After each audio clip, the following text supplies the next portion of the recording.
There's only 3 things that you can count on for Marvel Comic: death, reboots, zero accountability. And we're getting that once again with Al Ewing on Thor. I don't know, Doc. I'm tired of these 2 particular gimmicks that they're doing over and over again. When the comic book isn't performing, why change anything? I understand that Stan Lee's whole motto was the comics had to have the illusion of change without any change. I think they don't understand what Stan was talking about.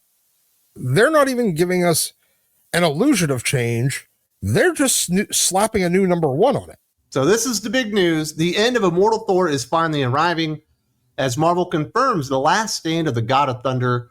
We'll see his demise in a story concluding with Immortal Thor number 25 this July.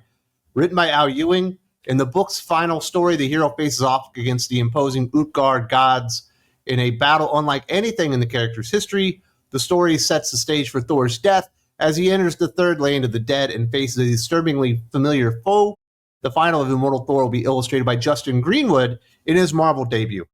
And the last time he brought in a new artist for what was supposed to be a big deal was, I think, Immortal Hulk 25, which ended up being basically the death of his Immortal Hulk run. So at least they're realizing that this moment, they should just kill the fucking character off. First of all, you've been building a run with a creative vision, and you're going to change half the creative team for somebody completely new, completely different. I don't know if he has even a remotely similar style. On the finale of the book, that sounds really stupid. Not only that, you've spent 25 issues now on a title called Immortal Thor, to which you are going to, after only 25 issues, kill him. That doesn't sound very fucking immortal to me. It doesn't exactly fall in line with the motif of the story that they were trying to sell. And Marvel really have been training or teaching comic book readers that death is the most insignificant thing that can happen in comic books. We've got the death of Doctor Strange recently. We've had Kamala Khan, the Silver Surfer's about to die. Wolverine obviously died there for like 8 years. They just killed Deadpool off and brought him back 3 issues later. Iron Man, nobody buys into the death of any character being significant or important. I don't mean to go to bat for the Joe Quesada era of Marvel Comics, but he got one thing very, very right, and that was for his tenure as editor-in-chief of Marvel, dead is dead. You kill somebody, it's not just some cheap pops bullshit. You can't use him anymore. You can't bring him back in 6 issues. You can't bring him back in a year. He's fucking dead. And now I understand it's comic books. You're eventually going to bring a character back. We just had an entire tenure of X-Men where they kill people off. I mean, the X-Force book got to the point of it would just became Respawn the comic. People would die on one page and come back on the next page. The entire Axe body spray event, I mean, they couldn't even keep them killed off for an entire issue, much less a couple of years, which should be the bare minimum. Absolutely. That is the most played out gimmick, not only at Marvel, but even DC did. I mean, DC killed off Diana Prince Wonder Woman in Dark Knight's death metal. She went to Valhalla or whatever, like the Norse underworld, and then finally came back, almost the exact same story that Al Ewing's going to be doing in Immortal Thor. But there's another gimmick laid on top of this one that's even more frustrating. While this marks the end of an era for the God of Thunder, Ewing's work will continue with a fresh, bold new take on Thor later this year. The fall of Thor marks a significant moment in the Asgardians' long history, but it's also the start of something entirely new. With Ewing continuing to write the character, the upcoming stories will explore different facets of Thor's legacy, expanding his cosmic role and pushing him into uncharted territory. This new phase promises to dive deeper into his relationships with other gods, his place in the universe, and his evolution as a hero. So once again, we're going to cancel a book, shut it down early because the sales just aren't there, and then we're going to reinvigorate it by keeping the same people that failed on the fucking book. I don't know if they're going to change it from Immortal Thor, but it's definitely going to have Thor in the fucking name. Let's assume it's even a moderate success. We had that with Daredevil. We had that with Moon Knight not too long ago. They ended the title, relaunched it with a new number 1, kept the exact same creative team and kept telling the exact same story. They see the results of the last 2 times or 3 times they've tried this exact same thing. The new normal for the second round of the same creative team telling the same story on the same character it settles at a lower number than the last one did. And that's exactly what's going to happen here. So they have very, very recent evidence. Where's it going to go? Is it going to actually gain readers on the next volume? No, it's going to lose them.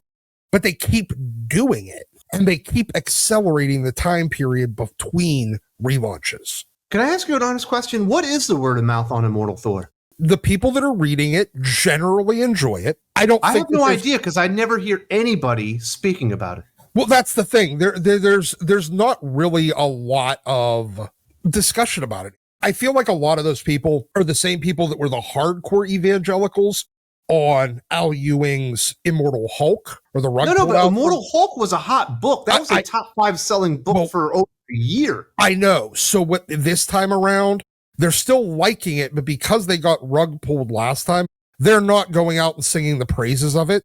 They're buying it. When somebody asks them, they'll say, I like it. It's pretty good. Because Immortal Hulk actually did gain readers throughout its run. Now, it lost them after issue 25 or 26, but that's because the readers got rug pulled. This time around, I think those same readers are giving it a shot, but they're not going out and singing the praises of it and hyping it up and getting other people to start reading it because they have an expectation that this similar thing is going to happen. I liked Immortal Hulk. I thought it was a really good book. I read the first few issues of Immortal Thor. Al Ewing threw the Immortal thing on there. Maybe he's going to do something similar. And after 3 issues, I was like, I can't take this book seriously. It wasn't anything as far as the quality. And I quite frankly don't hear any buzz, positive or negative. I don't think anybody's reading it. I think that the big Al Ewing fans, the maybe 10,000 that there are. You think there's 10,000 Al Ewing fans? Yeah, I do. I mean, in a country of, in a world of 7 billion, I think that you could probably find, hey, there's 10,000 Dennis Camp fans. Yeah, and there's probably only 150, 200,000 regular comic book readers when it comes to Marvel and DC. I don't think he's got a hold on 5% or something like that. No way. Yeah, I think maybe 5%. I think that that's a reasonable number. Whether it's deserved or not, I think that there's about 5% that are really big fans. I think there's about 80% that just won't buy anything from him. I'm in that camp now, and I used to give him a lot of chances, and I think his Ant-Man little miniseries was fine. I really liked the first 23 issues of Immortal Hulk, but I just can't stand the guy anymore. I'm tired of Marvel and DC pretending like this dude has any fucking talent. I think he sucks. But they've been doing that with a lot of different creators. They keep pretending like a lot of people have talent that obviously don't. I think it is a middling success. It's one that could keep going for a decent period of time. It's never going to be super hot. It's never going to fall off a cliff. It's a steady seller at a lower number than what Marvel wants. So they're going to do the same shit that I think it's a steady seller because of the Alex Ross covers. Yeah, well, I think that there's definitely some truth to that. I won't disagree there. So those same readers aren't getting fooled again to go out and try to convince others, because I think they have an expectation that it'll eventually fall apart. Well, that's the problem, Doc. It's clear that Marvel has that expectation that it'll eventually fall apart, or they wouldn't be doing these stupid gimmicks to boost the numbers now. If they thought they had a classic run in their hands, they would just continue going. For some reason, they've still convinced themselves that new number ones are jumping on points instead of jumping off points. But I call it Marvel's cancellation reboot crisis, because every time they continue to do this, and they've been doing it for a while, the shelf life of the comic book is just shorter and shorter. And it's not just for like the more obscure characters, it's for all of them. It's for Thor, it's for fucking Captain America, it's for Iron Man, it's for the Avengers. It seems like it's for everything but Spider-Man, which still typically makes it to 50 issues. Well, yes, but even then, it's coming down. It went 400 and some issues the first time. It went like 250 issues or so the second time. The third time it went 90 or 100 issues, like 110 issues. Then it was 90 issues. And that's why I've been calling it the law of diminishing returns for the last 10 years. The first time you do it, it works. The problem is they started relying on it. And every time they do it, it works less and less, now to the point where it doesn't work. So once you get to that point where it's kind of not working anymore, you're starting to lose more than you're gaining. I don't think they understand, like, one of the magic things about the initial time that you reboot, because you've continued the same continuity for 25 or 30 years, you have 3 or 4 generations of readers that have never experienced jumping onto a Spider-Man or an X-Men or a Thor book in a #1 issue. Now you have generations that are experiencing 3 or 4 #1 issues in their generation. Yeah, it used to be a once in a lifetime opportunity. Now it is a once a year opportunity. And we're fast approaching the time where it's a once a month opportunity. As it continues the acceleration pattern of working less and less effectively and accelerating the frequency of it, we are eventually getting to a point, if you draw this out to its logical conclusion, where every single issue is Amazing Spider-Man #1. But instead of it being Amazing Spider-Man Volume 7 #1 or Volume 1 number 45, it's now Amazing Spider-Man Volume 45 #1. And then the next issue is just Amazing Spider-Man Volume 46 #1.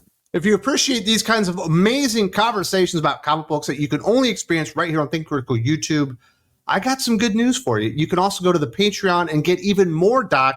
This has been filtered down, edited for the YouTube himself. You want the entire analysis of this Thor reboot, which is a terrible idea. Go to Think Critical Patreon. You can get that, as well as our X-Men versus the Avengers, who's the most powerful team conversation as well. Link in the video description. Hope to see you there very, very soon.